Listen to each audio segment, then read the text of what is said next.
Noida NCR में लगातार जो कुत्तों का इशू है वो बहुत बढ़ता जा रहा है। आप सुन रहे होंगे खबरें कि कुत्ते के काटने की जो घटना है वो लगातार बढ़ रही है। नोएडा में इस तरह के जो मामले हैं उसको रोकने के लिए हमारे साथ कुछ लोग हैं जो हाईकोर्ट में भी अपना इन्होंने पिटीशन दायर कर रखा है और अब सुप्रीम कोर्ट जाने की इनकी तैयारी है। हम जानते हैं इनसे कि क्या कारण है ऐसा कि कुत्तों को घसीट करके लेके जाने का कोर्ट में तैयारी है और ये परेशानी कब तक इनकी दूर हो पाएगी। क्या प्लानिंग है आप लोगों की स्ट्रीट डॉग्स के लिए या पालतू कुत्तों के लिए?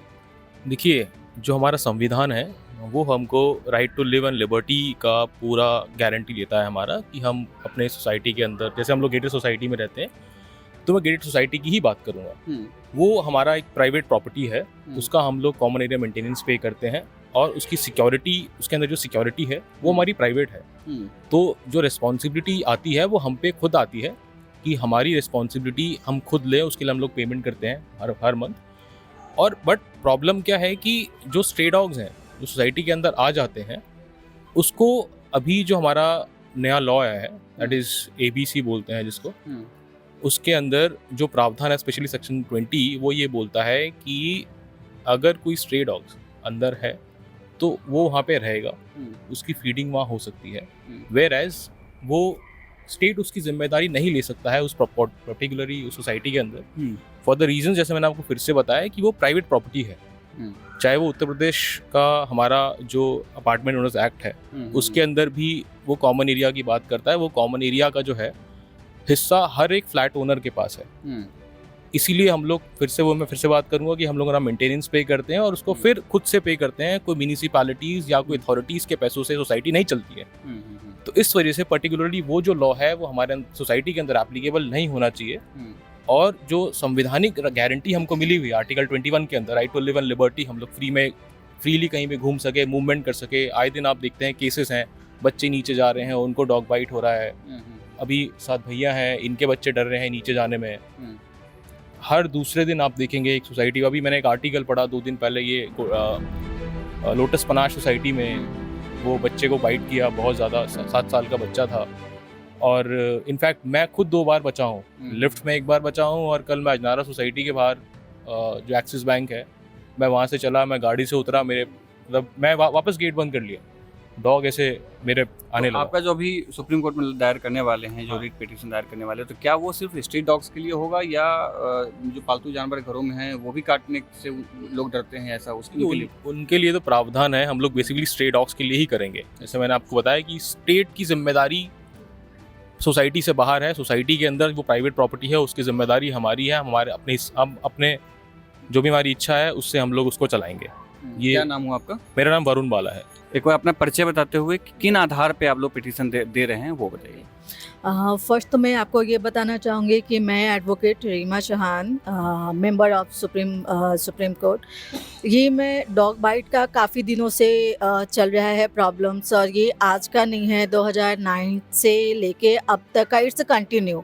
एक होता है चलो ठीक है, अगर हम कोई भी चीज़ को लेके जागरूक होते हैं या 10 लोग मिलके अगर जागरूक होते हैं, इसका मतलब ये नहीं कि गवर्नमेंट उसको कहेगी कि नहीं इट्स नॉट लॉ, आपको रखना पड़ेगा। ठीक है, रखना पड़ेगा, बट जो बच्चे को काट रहा है, मैंने एक विक्टिम देखा है, 1 साल की बच्ची, ये 2-4 साल पहले की बात है। 1 साल की बच्ची, सोचिए उसका क्या हाल होगा जब उसे डॉग ने काटा, और नो वन टेक रिस्पॉन्सिबिलिटीज़ की किसकी ये रिस्पॉन्स है।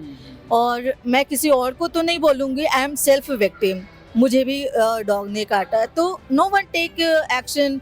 या ठीक है, एडवोकेट हो या कुछ हो, एडवोकेट हो, इंसान ही हूँ। अभी जैसे अफीस भाई ने वो हाई कोर्ट में ऑलरेडी केस उनका चल रहा है ऑलरेडी, फिर अभी आप लोगों की तैयारी थी जो सुप्रीम कोर्ट हमारा सुप्रीम कोर्ट में रीट पिटीशन सबमिट मैं करूँगी, रिसेंट करूँगी। उसमें हमारा मेन मोटिव होगा कि protection of life and security, हमारा सिक्योरिटी होना चाहिए। If we are staying in society तो हमारा सिक्योरिटी सोसाइटी का रिस्पॉन्स है, because we are paying, as Varun brother has says, कि हमारा सिक्योरिटी का तो होना ही होना चाहिए। और हमारा जो लाइफ है मैं उसको फ्री वे में घूम सकूं, ये नहीं कि मुझे वहाँ बर्डन हो कि नहीं मुझे वहाँ नहीं जाना, यहाँ नहीं जाना। क्यों नहीं जाना? We are living in independent country. So और ऐसा नहीं, हम लोग सारे लोग इकट्ठे होके अगर गुड वर्क कर रहे हैं, प्रोटेक्शन के लिए कर रहे हैं। और बाइट डॉग तो अपना नेचर दिखाएगा, वो तो ये नहीं देखेगा ये बच्चा है, बड़ा है, बूढ़ा है, वो तो देखना नहीं है उसे, उसका फितरत है काटना, हमें उसको प्रोटेक्ट करना अभी है। तत्कालीन जो समय में अभी क्या नियम है उसके लिए, डॉग्स के लिए, स्ट्रीट डॉग्स के लिए क्या नियम है? देखिए, स्ट्रीट डॉग्स का नियम ये है, बेसिक मैं आपको बताती हूँ। स्ट्रीट डॉग का नियम ये है कि अगर जिस एरिया में रहता है, मिस मान लो आप 137 नोएडा में है, तो यहाँ का जो लोकल अथॉरिटी है, दे हैव परमिटेड, इसके लिए काफ़ी एनजीओज भी चल रहे हैं, and they are taking lots of money from government कि वी आर मतलब taking care of dogs and all. But ऐसा कुछ नहीं होता है, पैसे तो लेते हैं बट वो काम नहीं करते। मैं रवि श्रीवास्तव हूँ और मैं सेक्टर 137 में लॉजिक्स ब्लॉसम काउंटी का एक निवासी हूँ आम। 2 साल पहले मैंने नोएडा की तरफ अपनी फैमिली को लाने का डिसीज़न लिया, और डिसीज़न इसलिए लिया कि बच्चे बहुत छोटे थे मेरे, मतलब 1 साल 2 साल के दो बच्चे हैं। अभी तो 2 साल उम्र है एक की, और एक 3.5 साल की बेटी है। तो सोसाइटी में आने का किसी भी एक आम इंसान का मकसद ये होता है कि उनके बच्चे एक कॉमन एरिया में जाके खेल पाएँ। रिसेंटली आपको पता होगा, शायद न्यूज़ में भी आया है, 1 महीना पहले एक न्यूज़ आई कि एक 7 साल का बच्चा जो कि एम्स में एडमिट है, उसे रेबीज जो बीमारी है वो उसमें पाई गई। अब उसके माँ बाप ने ये इंटरव्यू दिया है कि हमें पता ही नहीं कि बच्चे को कब काटा गया, ना ही बच्चे ने हमें कभी बताया कि काटा गया। जनरली होता है कि हमने अपने बच्चे को ये सिखाया कि आप प्यार करो, जो भी दूसरा जानवर है उससे प्यार करो। अगर मेरे बच्चे को कुछ हो गया आज, तो फिर मेरी पूरी फैमिली बिखर जाएगी, और मेरी फैमिली का कोई औचित्य नहीं है। ऐसा झेलना पड़ा है कभी कुछ बच्चों के साथ में? क्या इस सोसाइटी में ऐसा हुआ है? सर आए दिन, मतलब ये ऐसा नहीं है कि कोई ऐसा इंसिडेंस नहीं है कि मैं आपको बताऊं कि इस दिन हुआ था। आए दिन, आप आज भी अगर यहाँ बैठे हैं, आप हमारे पास इंटरव्यू लेने आए हैं, तो आज भी आपको एक आधा डॉग केस पूरे सेक्टर में एक सोसाइटी में मिल जाएगा, और वो ऐसी कैटेगरी का होगा जिसको ग्रुप्स में लोग फॉरवर्ड कर रहे होंगे। मैं स्मॉल स्क्रैचेस की तो बात ही नहीं कर रहा, जिससे मैं अभी डरा हुआ हूँ, ठीक है ना। ऐसे ऐसे केसेस हैं जहाँ पे लोगों की, बच्चों की टांग पूरी की पूरी डैमेज है, जहाँ पे लोग बच्चों को मुंह पे बाइट की गई है, जहाँ पे लिफ्ट के अंदर हमारे बच्चा जा रहा है और किसी पालतू डॉग ने ही उसको काट लिया है। ऐसे 1-2 केसेस नहीं, ऐसे इन्यूमरस केसेस हैं। मतलब आई कैन बेट कि अभी आज के केसेस भी आपको कल आ जाएंगे, कल हम आपको न्यूज़ दे देंगे इस सोसाइटी में इस जगह डॉग ने बच्चे को काट लिया। हम कब किस दिन का वेट कर रहे हैं? हम उस दिन का वेट कर रहे हैं कि जब हमारे बच्चे को वो काटेगा। वो तो मेरी पहली प्रायोरिटी। एक समस्या और नोएडा में आती है कि जो डॉग लवर्स हैं या जो डॉग्स पे काम करते हैं, कई पत्रकारों के साथ में भी दिक्कत होती है कि पत्रकारों को भी धमकी देते हैं, या जैसे बहुत तो कंप्लेन फ़ोन करके वापस करते हैं कि यार ये खबर तुमने क्यों कर दिया। तो कभी अब जैसे अब हाई कोर्ट जब जा ही रहे हैं, आप लोग सुप्रीम कोर्ट जा ही रहे हैं, तो उस तरीके को लेकर के फिर क्या करेंगे जब वो उनका थ्रेट आएगा फिर? तो देखिए जी, थ्रेट से अगर हम डर रहे होते तो हम यहाँ नहीं बैठे होते, ठीक है ना। अब आप बताइए, जब हिंदुस्तान पाकिस्तान डिवाइड हुआ, वहाँ पे कितनी फैमिलीज थी ना। लोगों ने अपने बड़ों को मार दिया, लेकिन बच्चों को साथ लेके आए, क्योंकि मेरी जनरेशन, मेरा खून, मेरा जो मतलब जो ये ह्यूमन रेस है, वो आगे कैसे जाएगी जब हमारे बच्चे सुरक्षित होंगे। तो अभी जो आपने हाई कोर्ट में डाला था, तो हाई कोर्ट में क्या प्रोसीजर अभी तक कहाँ तक पहुँचा है, और हाई कोर्ट से सुप्रीम कोर्ट में दोबारा पिटीशन दायर करने की क्या जरूरत पड़ी? देखिए, चल क्या रहा है कि हाई कोर्ट ने हम पहले हाई कोर्ट गए थे। उन्होंने हमसे कहा था कि क्योंकि 2016 में माननीय उच्चतम न्यायालय की एक पेटिशन ऑलरेडी पेंडिंग है, जिसमें उन्होंने आदेश दिया है कि कोई भी निचला स्तर का कोर्ट उसको सुन नहीं सकता। तो यानी कि और उच्चतम न्यायालय ने इस तरह का कोई आदेश दिया था, तो उच्च न्यायालय उसको नहीं सुन सकता। इसी के दायरे हमें उच्च न्यायालय ने लिबर्टी दी थी कि आप एपेक्स कोर्ट यानी सुप्रीम कोर्ट चले जाइए, और वहाँ पे रेट पेटिशन करें। हमने फाइल करी।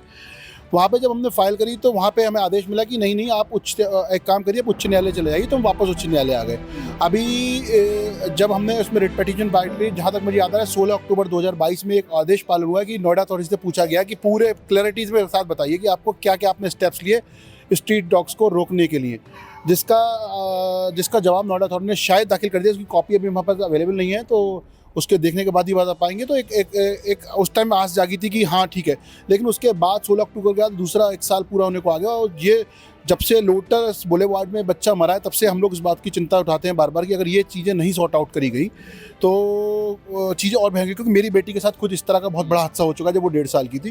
तो एक बड़ा हादसे की तरफ हम और बढ़ सकते हैं। तो हमने इसलिए कहा कि ठीक है, अगर वहाँ से सुनवाई नहीं हो रही है तो हमें उच्चतम न्यायालय में अपील करनी चाहिए, और इस बात को रखना चाहिए कि साहब हमें सुना जाए, और हमें एक आर्टिकल 21 के थ्रू एक रिलीफ दिया जाए, क्योंकि आपने ही अपने कितने ही केसेस में कहा है कि right to life is not only right to life, it is also right to life freely, to move anywhere, to breathe freely, to breathe pollution free air and so and so. तो बहुत एक विस्तृत रूप से right to life के बारे में कहा। राइट टू लाइफ इतना ज़्यादा इंपॉर्टेंट है, मैं हर बार इस पर एम्फेसाइज करता हूँ कि during the time of emergency भी उसको विड्रॉ नहीं किया जा सकता। तो ये खुद सुप्रीम कोर्ट ने कितने जजमेंट में कहा कि during the time of emergency even that can not be withdrawn, यानी इतना सीवियर सिनारियो है कि आप सब कुछ छीन सकते हो, सारे राइट छीन सकते हो, पर फंडामेंटल राइट टू लाइफ नहीं छीन सकते। तो वो एक बेसिक चीज़ जो सुप्रीम कोर्ट ने कही है, तो हमें लगता है कि इस वक्त उसका हनन हो रहा है, उसका पूरी तरह तो जो बेस स्ट्रक्चर है, जो बेसिक फीचर ऑफ कॉन्स्टिट्यूशन, उसका हनन हो रहा है। तो हमें लगता है कि अब सुप्रीम कोर्ट ये एक नया तरीका बचा, इसलिए हम इस विचार विमर्श कर रहे हैं कानूनविदों से कि क्या इस विषय में हम क्या कर सकते हैं। तो अकॉर्डिंगली हम उसमें जब पूरी तरह से संतुष्ट हो जाएंगे कि ये स्टेप लेना, तो वो स्टेप लेंगे। तो आप सुन रहे थे अभिष कुसुम गुप्ता और वॉलंटियर 137 के ग्रुप से, जिन्होंने कोशिश की है कि जो स्ट्रे डॉग्स का जो मामला है उसको सुप्रीम कोर्ट लेके जा सके, एक पिटीशन दायर किया जा सके, ताकि जो कुत्ते काटने की जो घटनाएं हैं उसको रोका जा सके और जो एक जीवन जीने का जो आपका अधिकार है उसको फुलफिल किया जा सके। अगर आप इस वीडियो को फेसबुक पे देख रहे हैं तो हमारे चैनल को लाइक कीजिए, यूट्यूब पे देख रहे हैं तो सब्सक्राइब कीजिए और ट्विटर या इंस्टा पे देख रहे हैं तो फॉलो कीजिए।